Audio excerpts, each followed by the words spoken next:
esta serie que le decía se trata de las 5 solas. El domingo pasado estuvimos viendo, ¿cuál fue el tema? Sola Escritura, ¿verdad? Sola Escritura, solo por las Escrituras. El día de hoy vamos a ver sola gratia, solo por gracia, solo por gracia. De eso se trata el tema de hoy, solo por gracia. Gracia es una palabra, hermanos, que abarca demasiadas cosas que a veces no lo comprendemos. Decimos gracia, pero nos quedamos cortos. Por ejemplo, el hecho de habernos levantado es solamente por la gracia de Dios. El hecho de llegar a este lugar solamente por la gracia de Dios. El hecho de estar bien y sentirme bien a pesar de repente estar batallando solamente por la gracia de Dios. El hecho de que de repente hay altos y bajos, pero en medio de esos altos y bajos permanezco fiel solamente por la gracia de Dios. O sea, todo, absolutamente todo es por la gracia de Dios. Pero ahora vamos a ver algo muy específico que tiene que ver con el tema que se trató en la reforma. Así que solo por gracia. Quisiera invitarlos a ir al libro de Romanos, carta a los Romanos, capítulo 3, versículo 21 al 26. Romanos 3, 21 al 26.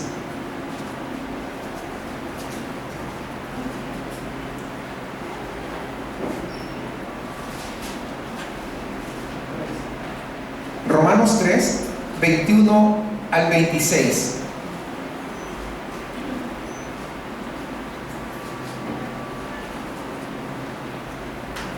¿Estamos listos? Parece que no. A ver, los espero.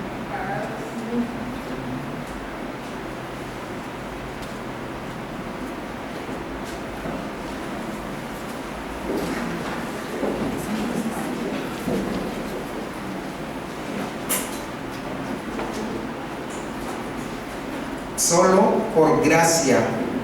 El pasaje de hoy es Romanos 3, 21 al 26. Pero ahora, aparte de la ley, se ha manifestado la justicia de Dios, testificada por la ley y por los profetas.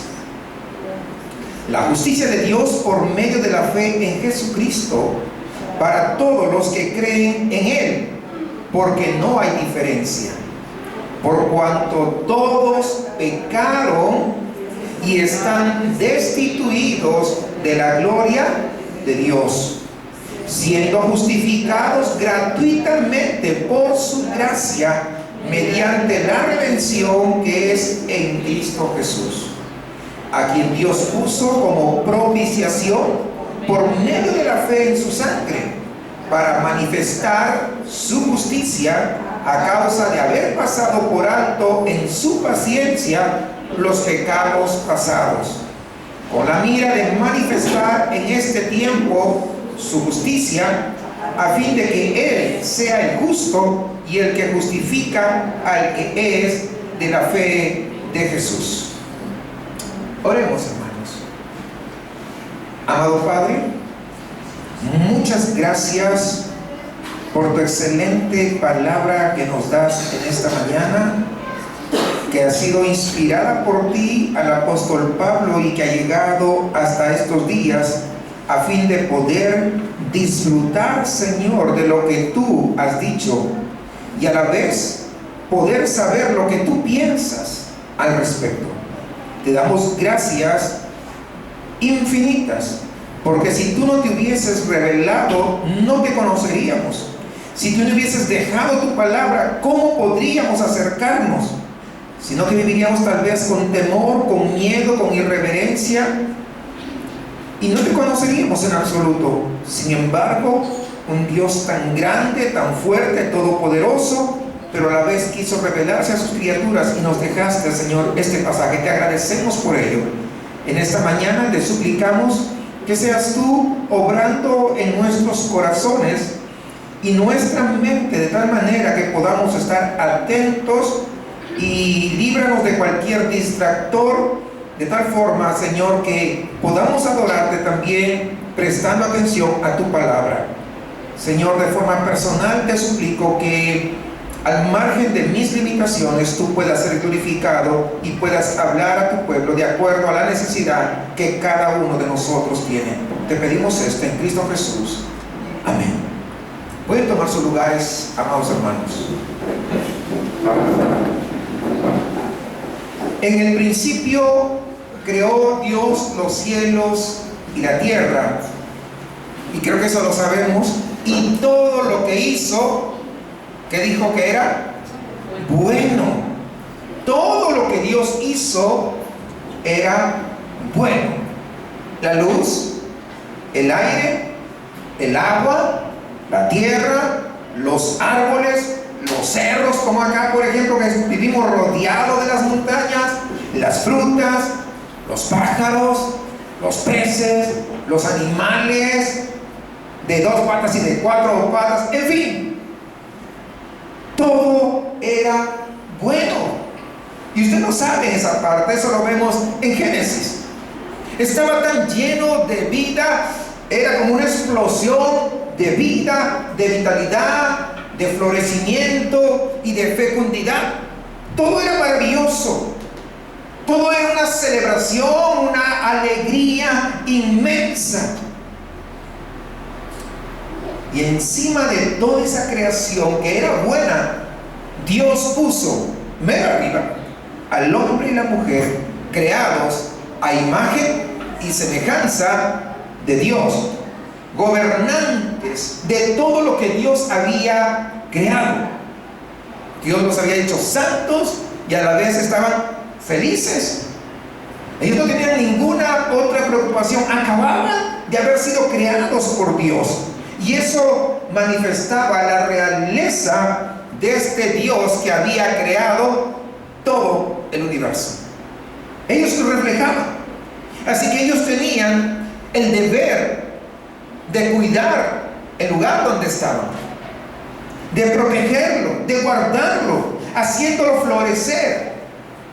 Ese era el propósito. Ya Dios había delegado un trabajo en ellos. Hay gente que dice: oh, es que el trabajo es una maldición. Mire, ahí no había ni maldición, y Dios les había dado que cuidaran eso.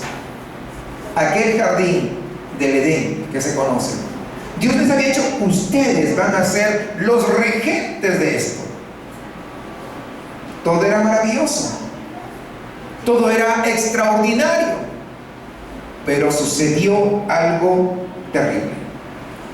El rey y la reina, porque estaban en la cúspide, es decir, Adán y Eva, intercambiaron una vida que debería ser vivida bajo el cuidado de Dios, en adoración continua y en servicio continuo hacia el Creador. Intercambiaron esa vida por un pedazo de fruta.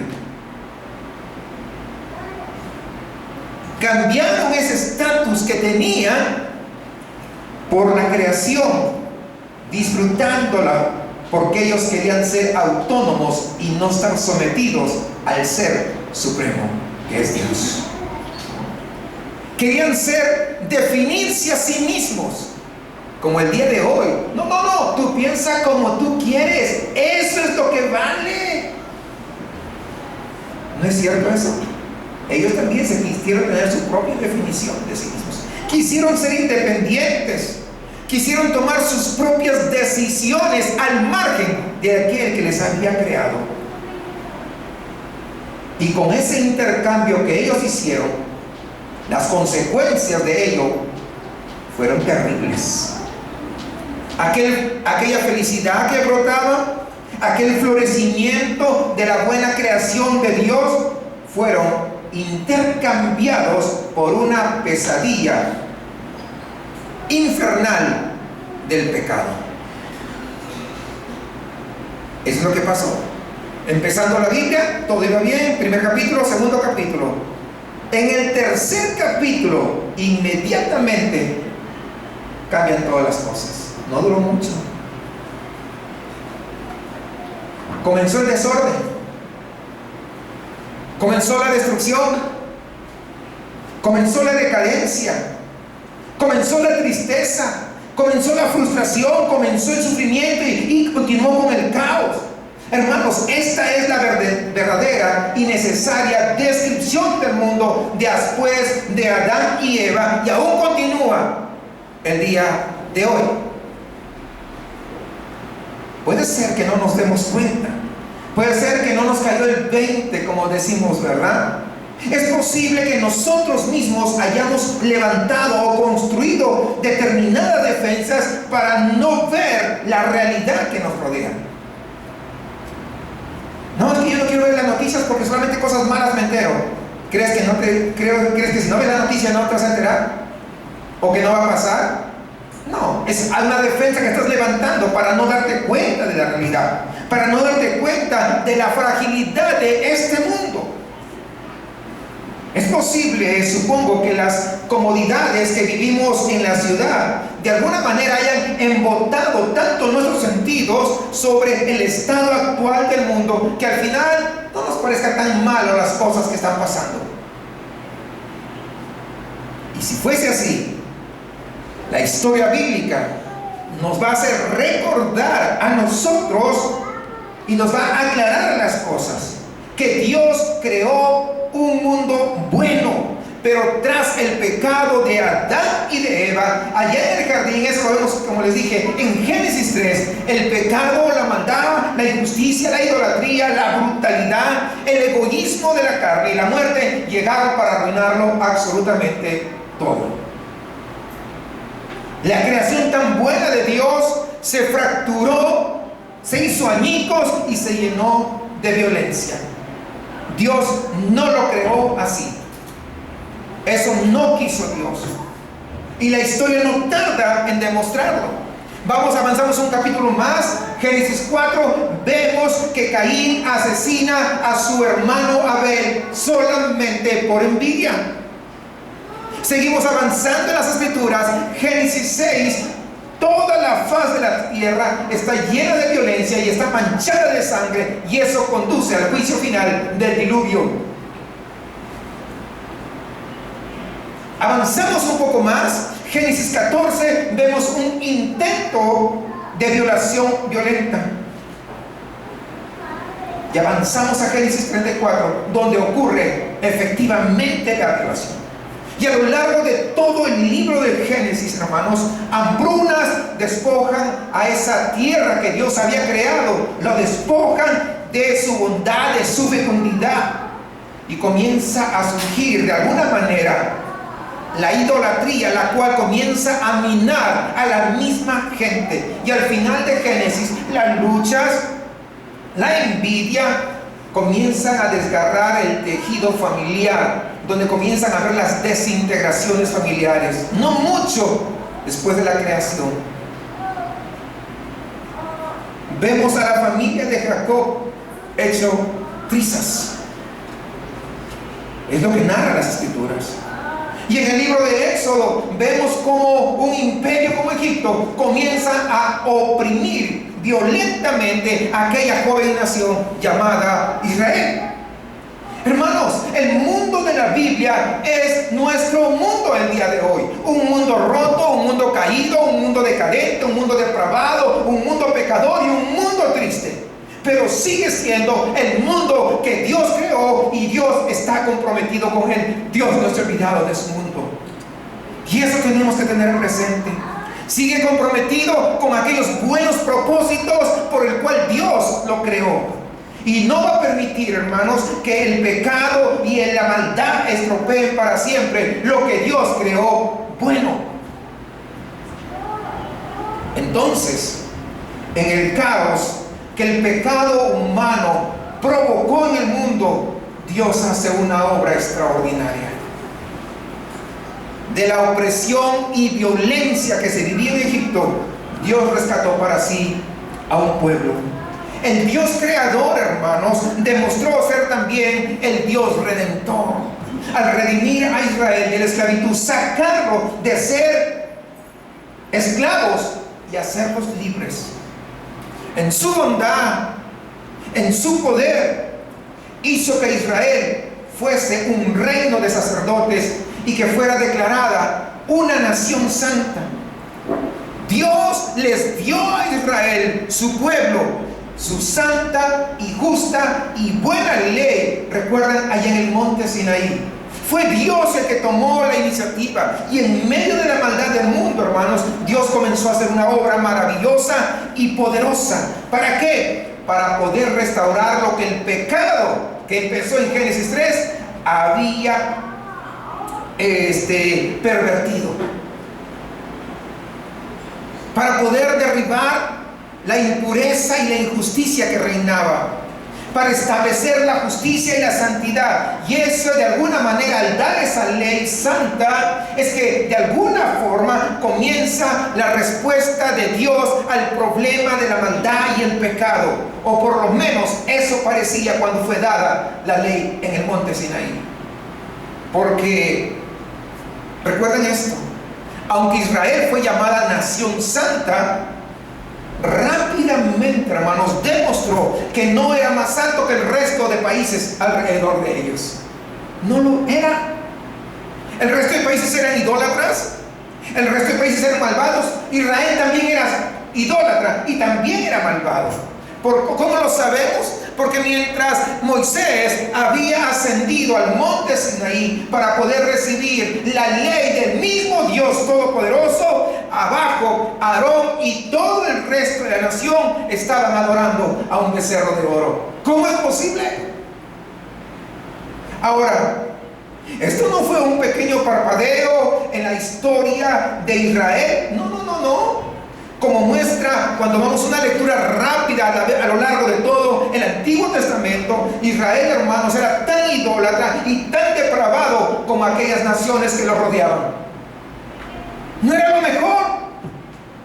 Y así, por ejemplo, recordamos cuando el profeta Habacuc se lamenta delante del Señor y dice que Israel es un país donde abunda la violencia, donde sobreabunda la iniquidad, donde la maldad está a rebasar, donde la injusticia es la que impera. Es decir, por donde se mira Israel, eso es lo que abunda.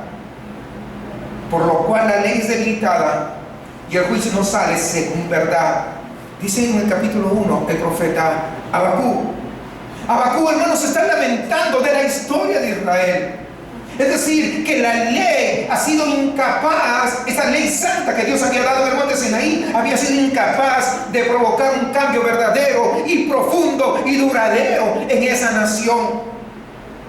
Lo que comenzó como una esperanza tan brillante parece haber terminado en una parálisis, en una impotencia, en una desesperación. Vamos siguiendo esta línea histórica. ¿Se dan cuenta? Lo que vemos el día de hoy no es tan nuevo. El corazón del hombre sigue siendo el mismo. De esta instantánea, hermanos, muy simplificada de la historia del Antiguo Testamento, surgen tres grandes problemas para Dios y para el mundo. Ahorita les voy a explicar por qué. Al primero lo podemos llamar el problema de la justicia de Dios. ¿De qué se trata? Fíjense bien esto. El pecado y la maldad están pervirtiendo la buena creación de Dios. Están estropeando a la criatura humana. Están frustrando los propósitos para el cual el mundo había sido creado. Dios había creado un mundo para la rectitud, un mundo para la paz, un mundo para la justicia. Pero a medida que va avanzando la historia en el Antiguo Testamento, esto parece una quimera. O esto parece un cuento de hadas, para que me entiendan. Muy lejano. No se ve, no se cumple. Y entonces nace la pregunta: ¿se podrá haber hecho algo mejor respecto al pecado, a la maldad y a la injusticia desenfrenada que se vivían en esos tiempos? ¿Qué hace falta para que el pecado y la maldad que sobreabundaban sean juzgados? ¿Qué está haciendo falta para poner fin a ese reino de terror que estaba en esos momentos inundando toda la tierra? ¿Qué tendría que hacerse para que se restaure la paz, para que se restaure la bondad y que todo eso no sea solamente un chispazo, sino que sea duradero? ¿Qué va a hacer Dios ante el quebrantamiento de su mundo, del mundo que ha creado? Y esta pregunta nos lleva al segundo problema. El primer problema, recuerden, es la justicia de Dios. Pero estamos viendo que no pasa nada, aparentemente. Y el segundo problema es el problema de la fidelidad de Dios. Una y otra vez Dios hace promesas claras de que Él va a hacer justicia y que Él va a juzgar a los malvados. Por ejemplo, en Isaías 59, versículos 17 y 18, Dios promete que pondrá la justicia, se pondrá como coraza, y que el yelmo de la salvación lo pondrá sobre la cabeza, que se vestirá de ropas de venganza y que devolverá con ira a sus enemigos. Esas son palabras del Señor. Dios está prometiendo muchas veces a lo largo de las escrituras, hermanos, del Antiguo Testamento, de que se acerca la justicia para poder juzgar el pecado. Se acerca el momento en que va a derramar toda su ira sobre la maldad y la impiedad. Pero entonces surge la pregunta: ¿cuándo lo hará? ¿Por qué es que tarda tanto? ¿Pues que acaso Dios es un ser débil? ¿Acaso será que Dios es incapaz de hacer nada contra la maldad que ya rebasa? ¿O tal vez será un Dios tan distante al que no le importa lo que pase en el mundo que Él creó? ¿O es un Dios huidizo o corredizo que promete una cosa pero que nunca cumple su palabra? ¿Será que Dios es infiel a sus promesas? Ese es un problema importante. Pero la situación empeora aún más por un tercer problema. Vayan recordando, y si van anotando es mejor. El primer problema, la justicia de Dios, y el segundo problema, la fidelidad de Dios. Y esto nos origina el tercer problema, planteado justamente en la historia del Antiguo Testamento: el problema de la misericordia de Dios. ¿Por qué, hermanos? Como ya hemos visto, Israel, el pueblo escogido, elegido por Dios, está inundado de pecado, está inundado de idolatría, está inundado de violencia, está inundado de injusticia. Es decir, el propio pueblo de Dios merece juicio. El propio pueblo de Dios merece castigo. El propio pueblo de Dios merece la ira y merece ser exterminado. Hermanos, pregúntese el día de hoy: ¿es tan diferente tal vez? ¿Será que nosotros somos tan diferentes de ese Israel que narra acá en las Escrituras?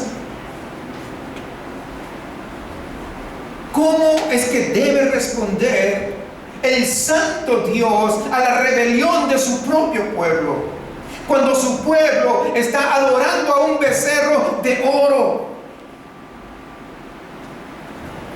¿Será que Dios agarra y a todos ellos los consume con su ira por ese pecado grande de idolatría? No hace eso. ¿Qué pasa? Usted lo sabe. Moisés ora por el pueblo y Dios los deja libres. Israel se queja en el desierto, insultando a Dios en su propia cara. ¿Por qué nos sacaste?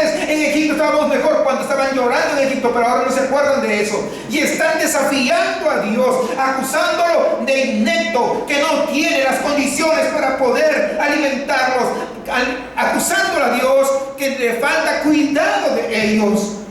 Y Dios, en compasión, les da agua, les da pan del cielo y les da codornices. ¿Qué Dios es ese? No sé si van entendiendo el punto. ¿Qué Dios es ese? Y quedan atrapados en el libertinaje, en la lascivia de aquellas naciones que los están rodeando. Y parece que Dios pasa por alto el pecado y los libera una y otra vez, los está liberando una y otra vez. Incluso, hermanos, cuando Dios en su ira los exilia entre las naciones, Dios en ese exilio los está cuidando. Dios en ese exilio los está sosteniendo. Y finalmente Dios tiene compasión de ellos y los trae de regreso. Así es como el Dios Santo trata con ese pueblo pecador. Dios repetidamente mira más allá del pecado de su propio pueblo. ¿Y qué hace? Extiende su misericordia. Ese es el Dios de acá.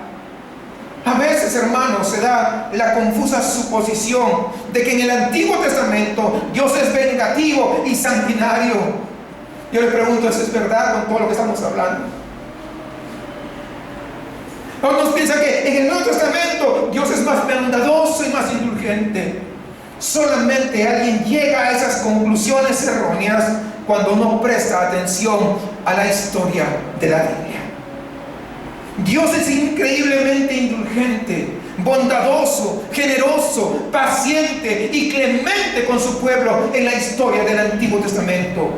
Fíjese bien, hermanos, Él soporta el pecado, el odio, la injusticia, la crueldad, la ingratitud, el egoísmo. Soporta la idolatría de su pueblo siglo tras siglo, tras siglo, tras siglo.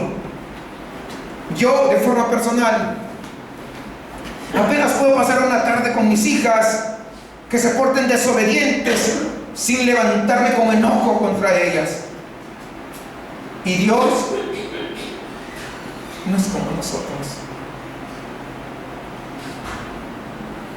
Durante milenios Dios ha soportado pacientemente y bendice constantemente a un pueblo rebelde y de corazón duro.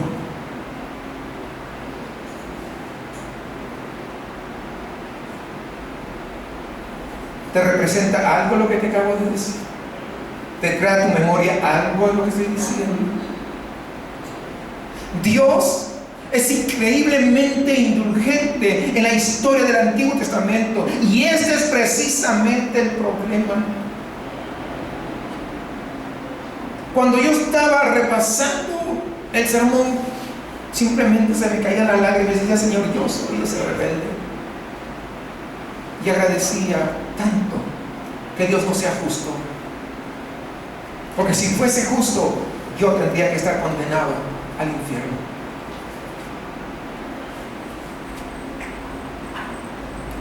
Hermanos, pensemos esto. Si así es como Dios trata el pecado y la maldad de su propio pueblo, entonces ¿qué tipo de esperanza tenemos? ¿Qué esperanza tenemos de que Dios pueda o quiera hacer algo en última instancia con respecto al pecado y la maldad que prácticamente parece que nos rebasa? ¿Acaso será que Dios simplemente le hace un guiño de pasadita al pecado? Un pasalón. ¿Será que eso es Dios? ¿O será acaso que el pecado no es gran cosa para Él? O tal vez Dios no busca tanto la santidad, sino que simplemente Dios tiene sus favoritos, como aquel que dice: yo soy una princesa de Dios y un príncipe, con todos sus rollos. Usted percibe los problemas, hermanos, que la historia bíblica nos plantea necesariamente cuando comenzamos a prestar atención a lo que dice. Permítanme, hermanos, pintar esta faceta del problema con letras mayúsculas, con negritas y muy grandes, con lo que creo que era el principal problema de las Escrituras. Y es una historia que está en Primera de Samuel, en el capítulo 11, donde el rey David elude su responsabilidad real de poder salir al frente de su ejército para poder dirigirlos en la batalla, y lo intercambia porque él quiere un poco de descanso y tal vez un tiempo con su familia, y se queda a descansar en el palacio real mientras manda a su ejército a la batalla. Porque la tradición decía que el rey siempre debía acompañar a su ejército cuando salían a pelear. Él iba adelante, por lo menos a un costado o en el centro, lo iban cubriendo, pero él estaba con su pueblo para darles ánimo. Pero esta vez David no salió con su ejército, él se quedó en el palacio a descansar y mandó al ejército a pelear. Pero resulta que aunque parecería que él quería pasar tiempo con su familia, lo que menos interesado estaba era en su familia. Y lo que vemos es que él muestra más interés en la mujer desnuda que se está bañando en la casa de al lado. Y hace todos los arreglos para que sus guardias personales escolten a esa mujer hasta la recámara de él. Y David abusa de su poder para violar a Betsabé. Es lo que hace. Y luego, ¿qué hace? Intenta cubrir ese pecado. ¿Cómo intenta cubrir ese pecado? Pues organiza el asesinato del marido de Betsabé, Urías el hitita. Y en el capítulo 12 de Primera de Samuel, el Señor de Israel, el Dios santo, aquel que dio la ley santa en el monte Sinaí, agarra y envía a su profeta Natán para poder confrontar a David con el pecado que había cometido, para exponerle el pecado de David, porque David quería él ocultarlo. Y entonces en 2 Samuel, en el capítulo 12, versículo 13, David dijo a Natán: he pecado contra el Señor. He pecado. Él reconoce que pecó contra el Señor. Y Natán, el profeta, le dice a David: también el Señor ha quitado tu pecado, no morirás. Así de simple.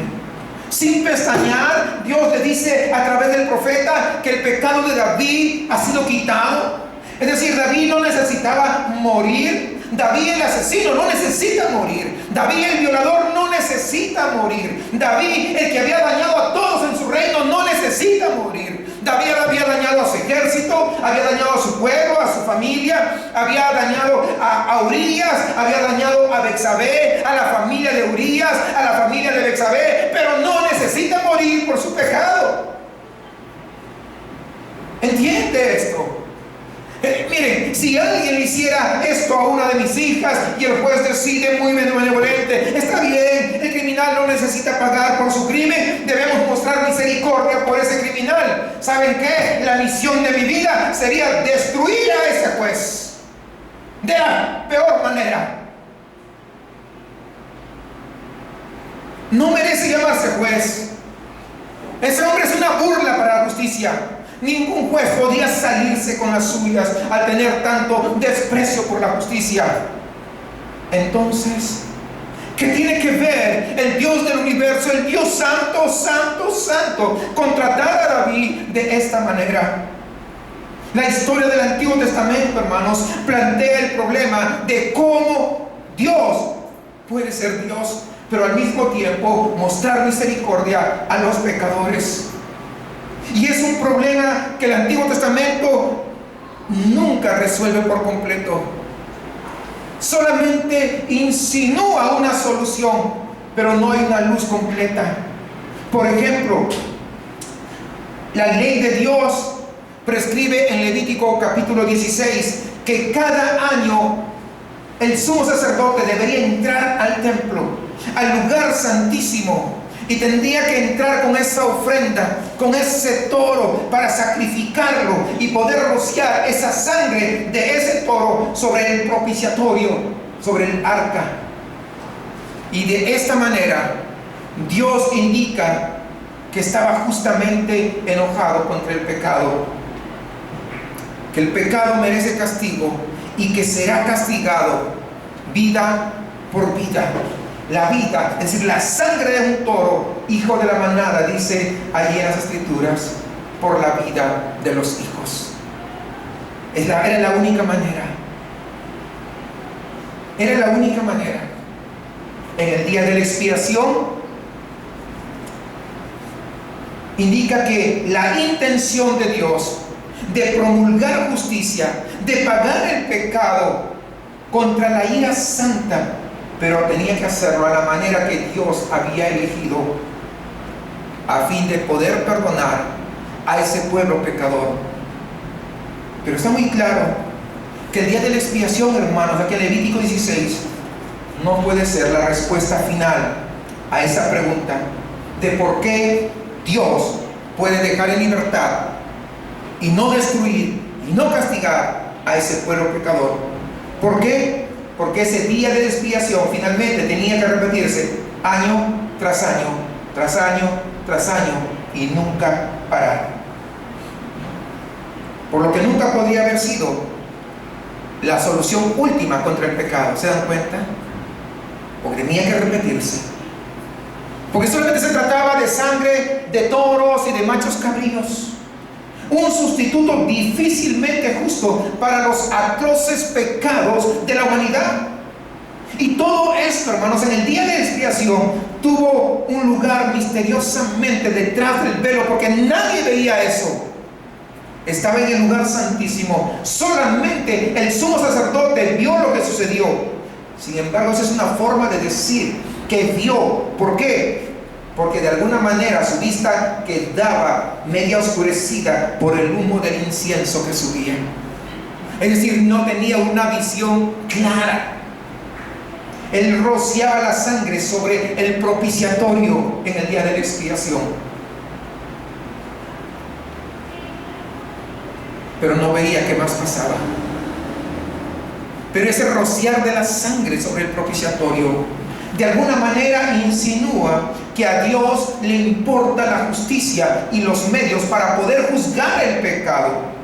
Así que si queremos tener esperanza de que al final habrá ese gozo, esa bondad y esa nueva vida, hermanos, necesitamos un Dios que juzgue justamente la maldad y el pecado, que les ponga fin a eso de una sola vez, que derrame su ira sobre el pecado y la maldad. ¿Por qué? Porque el pecado y la maldad es lo que pone patas arriba la esperanza y la bondad que pueda tener el mundo. Es el pecado y la maldad la que destruye, hermanos, toda posibilidad de alegría, de gozo, de paz, que sean duraderas. No una paz superflua, sino una verdadera paz.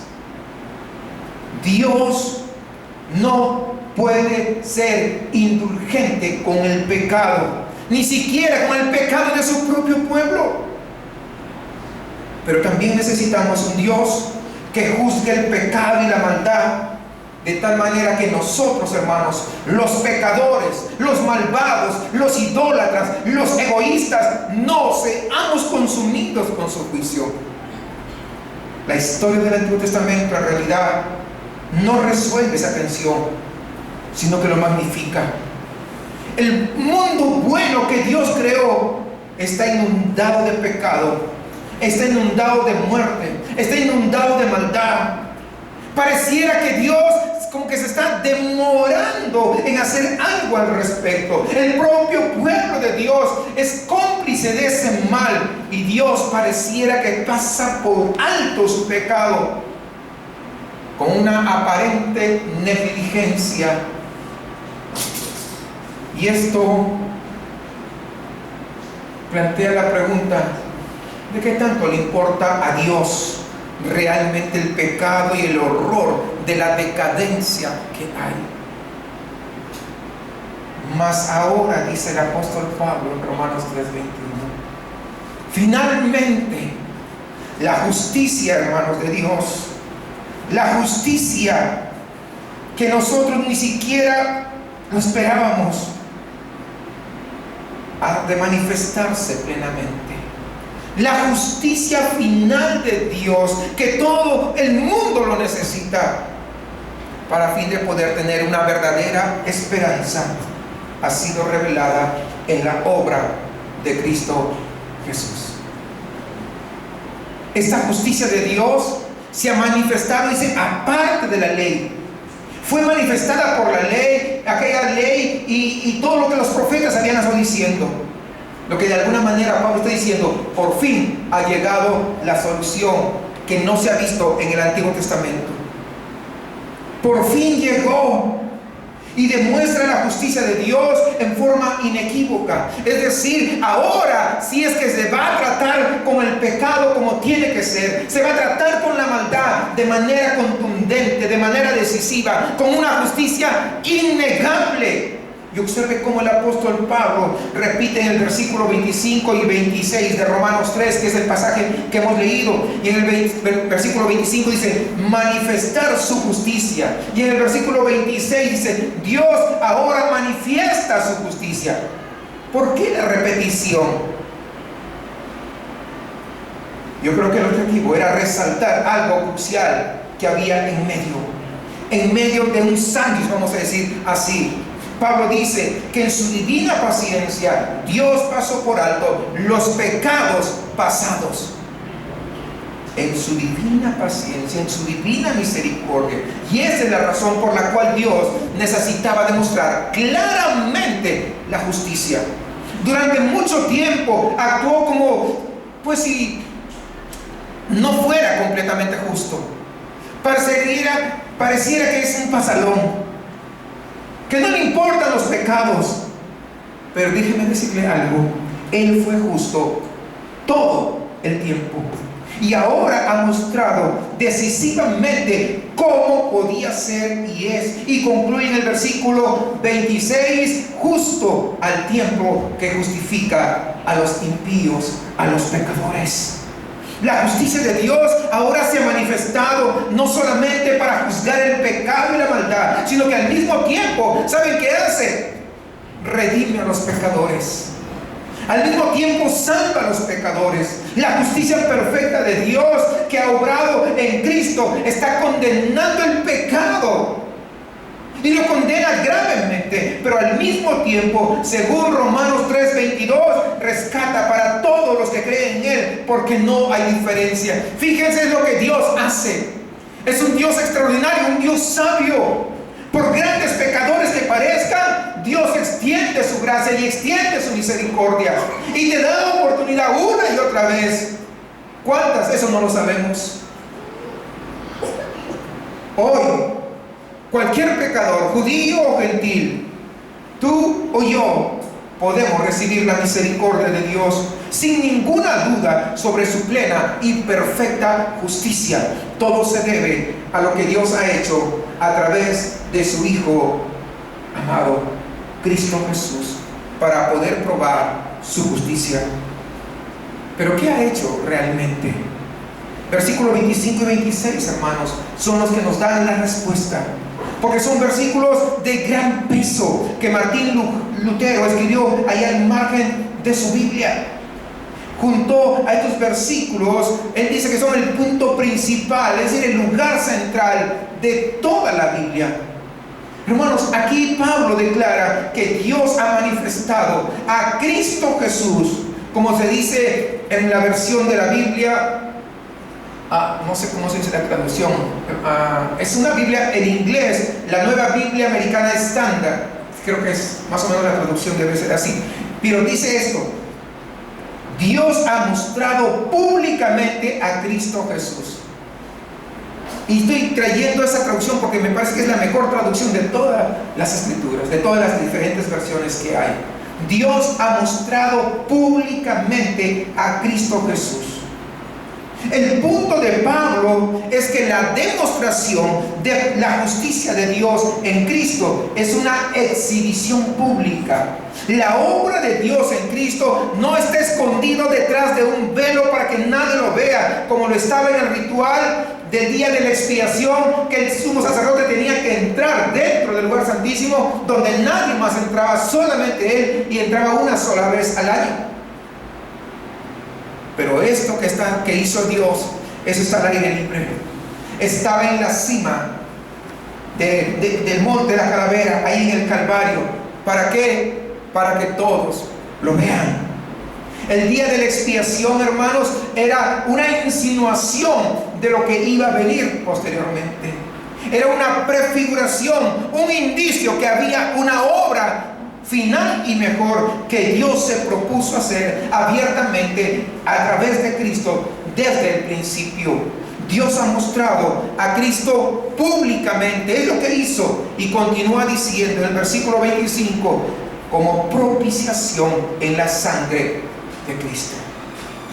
Curiosamente, en la Biblia griega que Pablo regularmente leía, la palabra traducida como propiciación, la que está en Romanos 3:25, casi siempre se refiere al propiciatorio que había en el templo, que estaba ahí en el lugar santísimo, a eso. Por consiguiente, hermanos, para Pablo, la muerte de Cristo en la cruz es sinónimo de aquel ritual que se llevaba a cabo en el día de la expiación. Estaba insinuando que ese ritual de rociar la sangre del toro encima del propiciatorio, Cristo era el nuevo propiciatorio, el nuevo lugar y el verdadero lugar donde se propicia la santa ira de Dios y se expía por el pecado del mundo. Mientras que en el Antiguo Testamento la ira de Dios descendía sobre esa sangre de toro que se ponía en el propiciatorio, ahora la ira de Dios iba a desencadenar toda su ira sobre su propio Hijo. De eso está apuntando. La sangre del Hijo de Dios es la que absorbe toda la santa ira de Dios, para que no quede nada para derramar sobre aquellos que se vuelven a Dios por medio de Cristo. Por medio de Cristo. Todos aquellos que hemos puesto nuestra fe en el Señor, no tenemos que ya tener el temor que Dios derrame su ira sobre nosotros, porque su ira se derramó por completo allí en la cruz. Y eso nos tiene que hacer que nosotros nos acerquemos con toda confianza. De eso se trata. Aquí está la respuesta de Dios a nuestros mayores problemas y necesidades. Esta es la justicia perfecta, vida por vida. No la vida de un toro por los pecados de la humanidad, sino la vida infinitamente digna del Hijo de David por los pecados de los hijos de Adán. De eso se trata. Esta es la fidelidad inquebrantable del pacto de Dios. Esta fidelidad, miren, a lo que Él ha hecho. Esta es la fidelidad a sus promesas de vencer el pecado y la muerte que nos iban a echar a perder y nos echan a perder a nosotros y al resto de la creación. Su fidelidad. Nuevamente acabamos viendo la respuesta a los problemas que hemos planteado inicialmente. En la cruz, hermanos, en la cruz es que Dios asestó un golpe duro, decisivo a nuestros verdaderos enemigos. Ya no reina el pecado,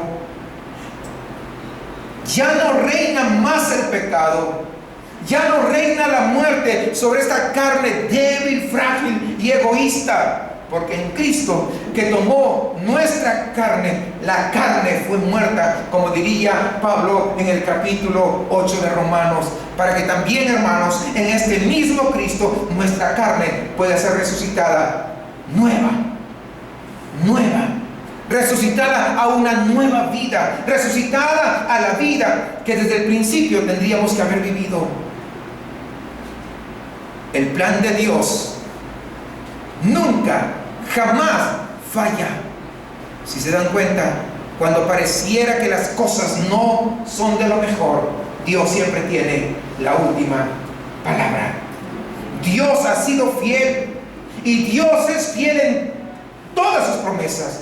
Y esta es la maravillosa justicia salvadora de Dios, que no destruye a los pecadores, sino que los justifica y declara que los injustos están bien con Dios, porque han puesto su fe en Cristo Jesús. Si tus pecados fueran rojos como la grana, como la blanca nieve, serán emblanquecidos. Eso solamente lo hace el Señor. Esa es una obra extraordinaria de Dios.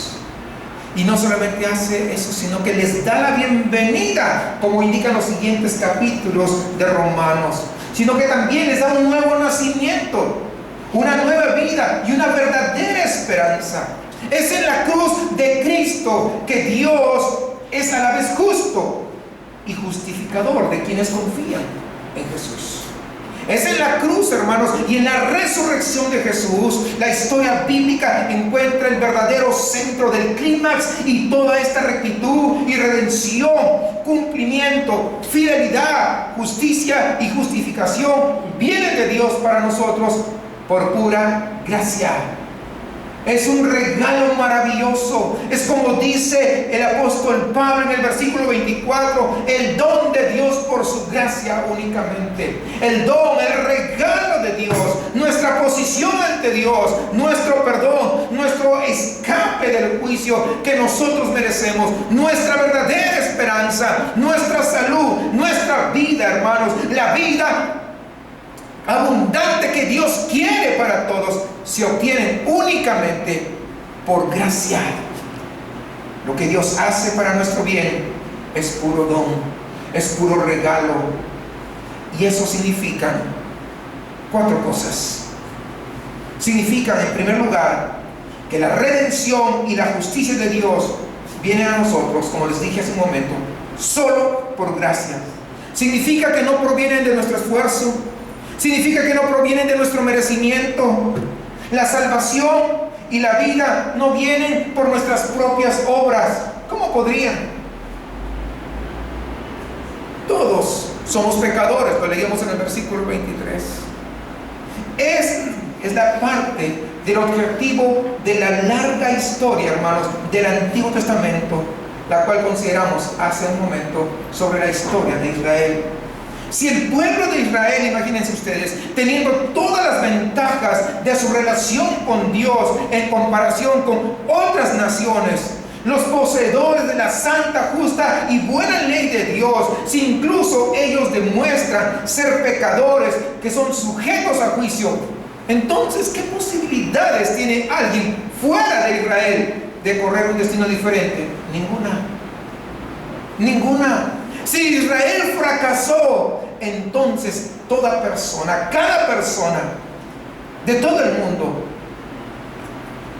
tiene que taparse la boca y tragarse sus palabras antes de reclamar su propia justicia ante Dios.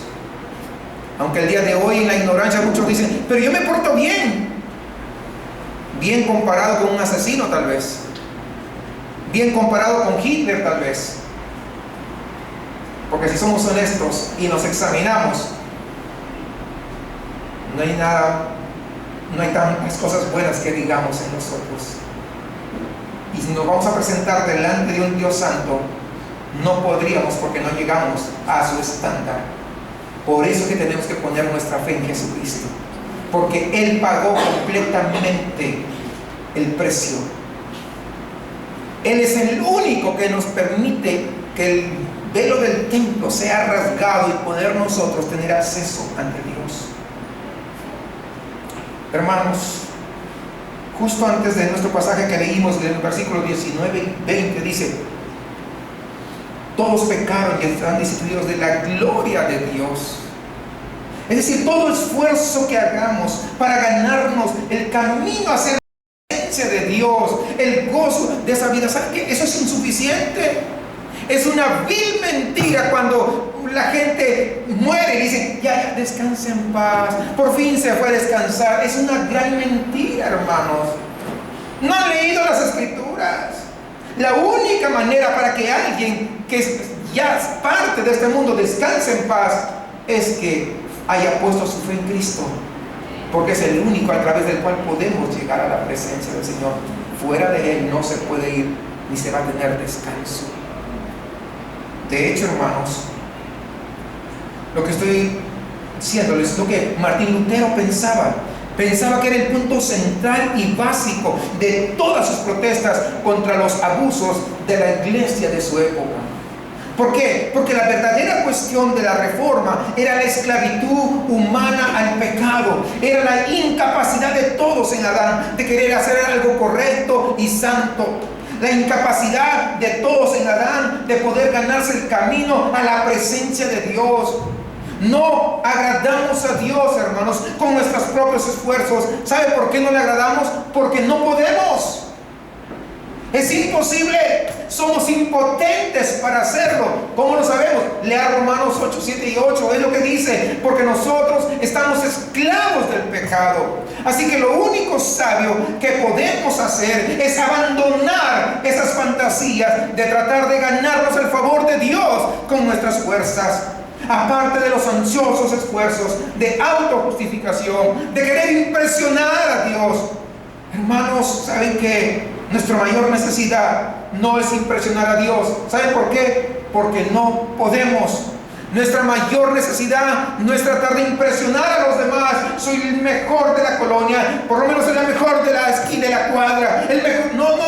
No hay ninguna justificación en ningún lugar por nuestro propio esfuerzo. Simplemente hay un gran vacío en nuestro interior, y eso muchas veces nos lleva a una desesperación, muchas veces nos lleva a una ansiedad. Nuestra única justicia, el único valor, el único lugar de descanso, de gozo, de salvación y de verdadera vida nos llegan únicamente por gracia. Así que lo único sabio que podemos hacer es recibir con humildad, con alegría y gratitud, el regalo que Dios quiere dar a todos aquellos que son sus hijos, y lo quiere dar gratuitamente. Y esta es la recepción del regalo. Lo hacemos solo por fe. Solo por fe. Y esto es como un adelanto de lo que viene el siguiente sermón. Solo fide. Solo por fe. Hermanos, la justicia y la salvación solamente nos llegan por gracia. No es por merecimiento. No es porque nosotros somos tan bondadosos. No, solo por gracia. Y en segundo lugar, esto significa que nuestra salvación y nuestra justicia, ¿saben qué? No son baratas. No, solo por gracia significa nada menos que una sangrienta mutilación. No sé si usted se ha puesto a pensar en ello. Solo por gracia significa la muerte desgarradora del glorioso, del digno, del santo, del feliz Hijo de Dios. La gracia, hermanos, no es un sentimiento divino hacia nosotros, sino es simplemente indulgencia. Es un pase libre, una voluntad de pasar por alto el pecado.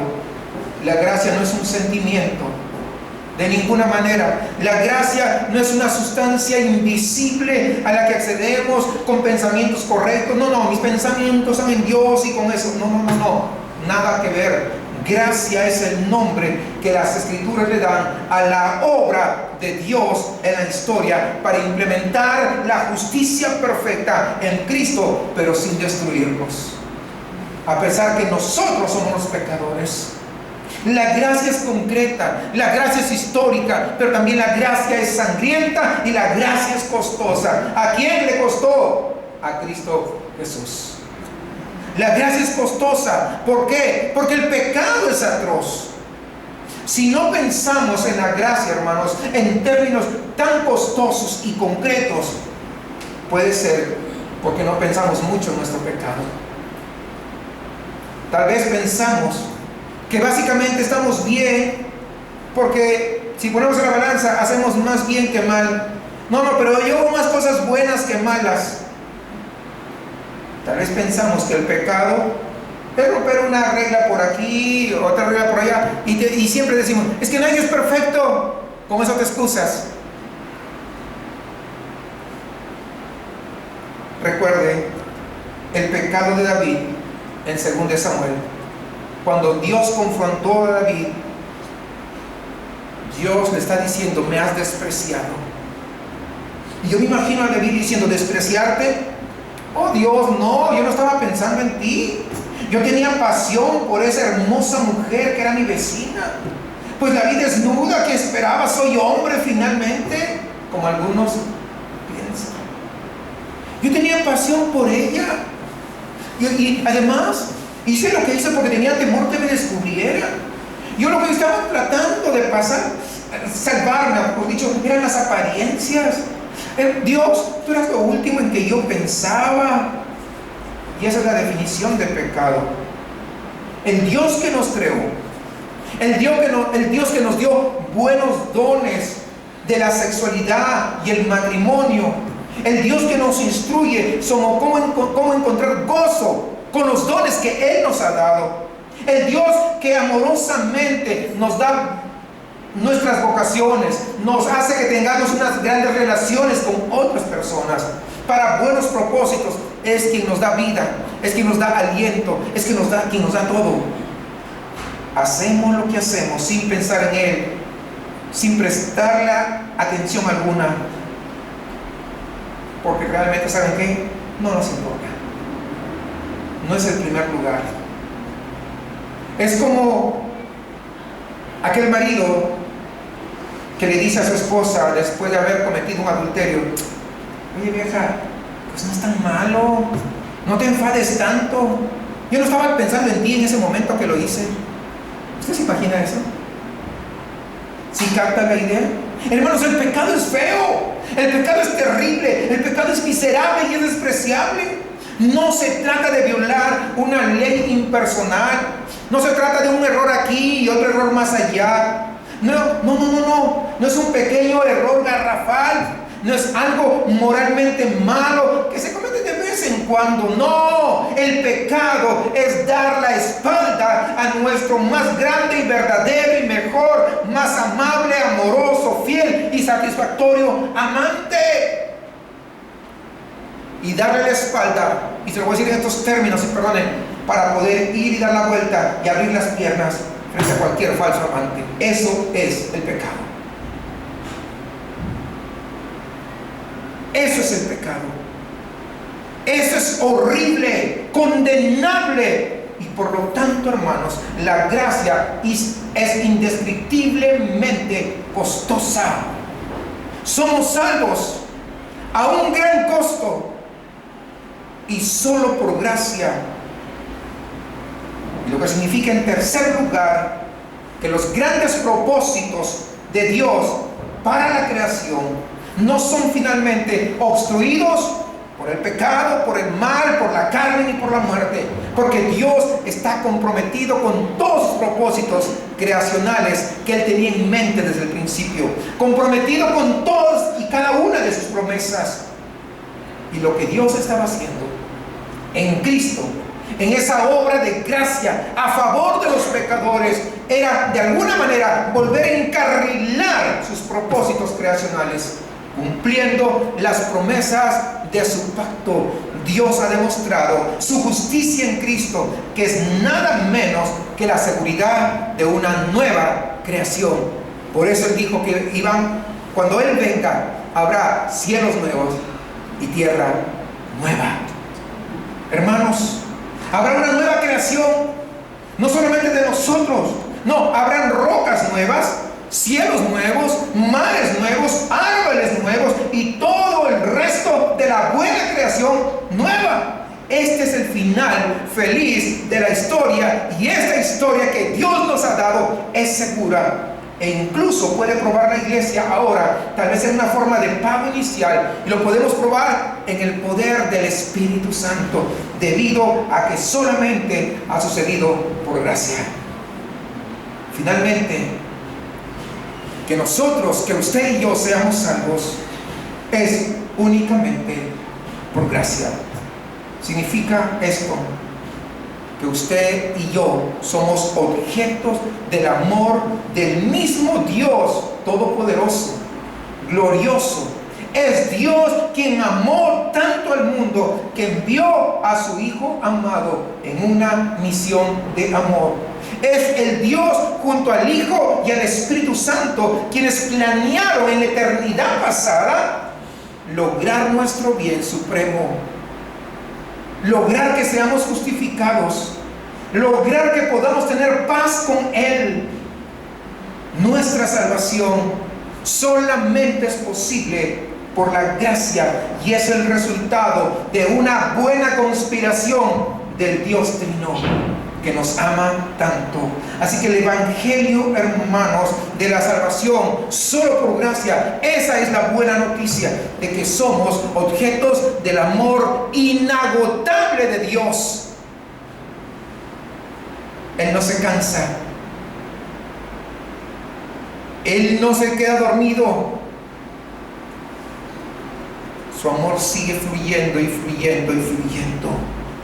Este amor de Dios por nosotros en Cristo, hermanos, es lo que cautivó los corazones de los reformadores, y es que eso es lo que alimentó las labores para la gloria de Dios. El Evangelio, dijo Martín Lutero, esa es la buena noticia de la bondad abrumadora de Dios. Es el gran fuego del amor de Dios por nosotros, mediante el cual el corazón y la conciencia comienzan a tener seguridad, comienzan a tener descanso y a ser felices aún en medio de las circunstancias.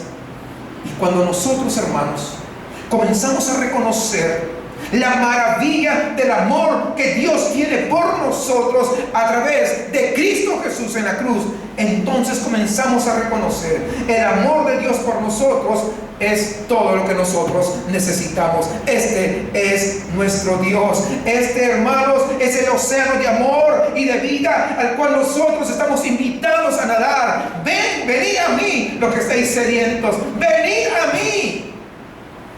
No rehuyas, no corras, no tienes a dónde ir, porque vas a correr y vas a irte, pero te vas a topar con la pared para donde tú vayas. Venid a mí, donde encontraréis el verdadero descanso. Hermanos, qué maravilloso Dios. Dios no pasa por alto los pecados. Dios extiende su gracia, su misericordia, y todos nuestros pecados, cuando venimos a Cristo, todos nuestros pecados son lavados en la sangre de Cristo Jesús. Amén. Y a eso es que Él nos invita, a esa vida de amor, de descanso, a esa vida de esperanza. Y en medio, hermanos, de un mundo en caos, en medio de un mundo que fue en una decadencia desde Génesis 3, miles de años, hoy todavía sigue invitando: venid a mí, los que estéis cansados y trabajados, que yo os haré descansar. Póngase de pie. Y todo esto solamente por gracia. Hermanos, yo no sé, pero si alguno de ustedes no está encontrando el descanso en el Señor, hoy es un buen tiempo para acercarse a Él y decirle: yo necesito de ese descanso. Sé que me has dado tantas oportunidades como aquel Israel, que pareciera que eras un pasalón, y no, es tu gracia y tu misericordia, es tu amor rebosante por mí. Ahí donde está, usted puede hacer esa oración y decirle: Señor, yo necesito de ti. Me acerco y quiero poner mi confianza en ti. Me acerco porque de verdad yo reconozco que muchas veces estoy batallando y siento el vacío y pienso que quiero solucionar las cosas a mi manera, y no lo podré hacer si no aprendo a descansar en ti. Muchas veces mi fe tal vez no es la mejor, pero hoy quiero, al ver tu amor tan sobreabundante que es derramada como una catarata sobre mí, tanto amor, yo quiero acercarme. Es un buen momento para poder acercarse al Señor. No pierda la oportunidad de hacerlo. No trate de justificarse, solamente acérquese tal como está. Dios no quiso que Israel fuese justificado, que Él se justifique, sino que Él presentó al mismo justificador, su Hijo amado. Amado Padre, te alabamos, soberano y glorioso Dios, bueno y amoroso, Dios de gracia sobre gracia, que manifestaste, Señor, a través de tu Hijo crucificado y resucitado. Señor, en esta mañana tú conoces a todos nosotros que nos hemos congregado. Tú nos conoces a todos sin excepción. Señor, sabemos que no somos perfectos, Pero es de gran ánimo, Señor, saber que si no hemos sido destruidos en medio de nuestra maldad, solamente ha sido por gracia. Pero que a la vez, Señor, hoy día, hoy domingo, Señor, es una maravillosa oportunidad de acercarnos ante ti, de pedirte perdón, de reconciliarnos contigo. ¿Quién sabe si mañana tendremos vida? Señor, en tu poder, mueve nuestros corazones, que no seamos reacios. Hoy hemos sido expuestos, Señor, a prácticamente una gran parte de la historia de tu palabra, donde una y otra vez tu pueblo rebelde rehuía de ti. Pero a pesar de eso, tú los amaste. Y es a través de Cristo, Señor, donde tú derramaste toda tu ira para que nosotros no fuésemos destruidos. ¿Qué más amor que ese? Señor, perdona porque a veces nosotros buscamos gozo, porque a veces nosotros buscamos, Señor, satisfacción en alguien o algo que no va a poder ser posible que lo haga. Porque nuestro corazón estará vacío siempre si no descansa completamente en ti. Porque nuestro corazón siempre, Señor, estará ansioso si no descansa en ti. Perdónanos, Señor, por cuántas veces nosotros hemos querido que tú nos mires con agrado por lo que hicimos, cuando es imposible. Porque a menos que sea en Cristo Jesús, nuestras obras son como trapos de inmundicia. Sin embargo, tenemos a quien recurrir. Gracias, Señor, por Jesús, tu Hijo amado. Mi pecado, mi maldad es tan grave, Señor, que tuviste que mandar a morir a tu Hijo en una cruz. Señor, te agradezco porque no tenía chances de poder llegar ante tu presencia por mis fuerzas. No tenía chances de poder ser salvo, sino, Señor, ser condenado. Y eso es lo que yo merecía. Señor, sin embargo, tú hiciste el camino para llegar a ti, y es maravilloso que nosotros, Señor, como iglesia redimida, podamos vivir más resueltamente en la vida y en el gozo de tu gracia, y por el poder de tu Espíritu, en lugar de solamente vivir quejándonos y quejándonos, es porque tal vez nos falta conocer más a ti. Te pedimos, Señor, que tus buenos propósitos sean cumplidos en cada uno de nosotros, y que nosotros tengamos la disposición de oír tu voz y decir: tú eres mi Señor, tú eres el que manda, tú eres el que me guía, el que dirige mi vida. Yo quiero rendirme a ti.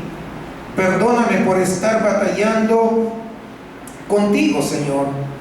Perdóname porque no me quiero rendir, porque mi corazón es orgulloso. Perdóname por la altanería, que quiero resolver las cosas a mi manera. Perdóname porque cuando sé hacer lo bueno no lo hago y es pecado, dice tu palabra. Perdóname, Dios, Señor, y enséñanos y ayúdanos a poder caminar contigo, y que nuestra fe siempre esté puesta en ti. Solamente por gracia nos has salvado, y por gracia nos sostienes, y te agradecemos esto en esta tarde. Gracias, en el nombre de Cristo Jesús. Amén. Pueden tomar sus lugares, mis hermanos.